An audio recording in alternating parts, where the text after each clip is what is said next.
In this quick video, I'll show you how to change date and time in laptop. If you found this video helpful, then please consider subscribing my channel and also like this video. So firstly, we need to search in our computer change date and time.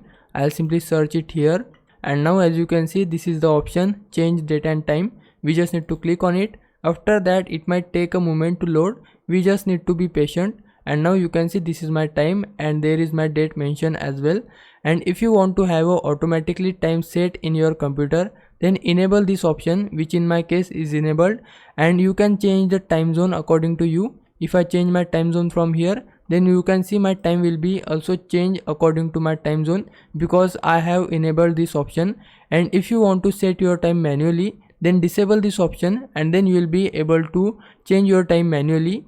As you can see, I have got my this option now. I just need to click on it, and after that you can change your month, date and everything. So I'll change my month from here. I'll set it to March. Then change your date. I'll simply make it 23, and you can change your year as well.